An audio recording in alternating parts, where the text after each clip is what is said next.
2021 সালের 26 অক্টোবর পাকিস্তানের ইসলামাবাদ থেকে বাংলাদেশ হাই কমিশন ঢাকায় একটি বার্তা পাঠায়। হাই কমিশনের কাউন্সিলর মোহাম্মদ শহীদুল ইসলাম স্বাক্ষরিত বার্তাটি ঢাকার পরিচালক বরাবর পাঠানো হয়। ওই বার্তার মূল বিষয় ছিল ঢাকার ভারতীয় দূতাবাসের অভ্যন্তরে সে দেশের গোয়েন্দা সংস্থা মোবাইল ট্র্যাকিং যন্ত্র স্থাপন করেছে। উদ্দেশ্য বাংলাদেশের গুরুত্বপূর্ণ ব্যক্তিদের মোবাইল ট্র্যাকিং করা।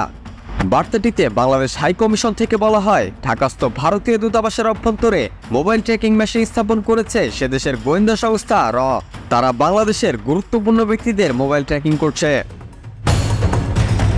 বার্তায় বাংলাদেশ টেলিযোগাযোগ নিয়ন্ত্রণ কমিশনের সহায়তায় বিষয়টি খতিয়ে দেখতেও পরামর্শ দেওয়া হয়, কিন্তু তারপরও কি আদৌ কোনো ব্যবস্থা গ্রহণ করা হয়েছিল?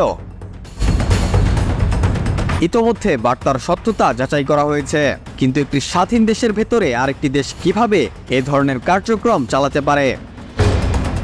ভারতীয় দূতাবাসের দায়িত্বপ্রাপ্ত কর্মকর্তাকে পররাষ্ট্র মন্ত্রণালয়ে তলব করে দ্রুত এই ঘটনার কৈফিয়ত চাওয়া উচিত বলে মত বিশ্লেষকদের।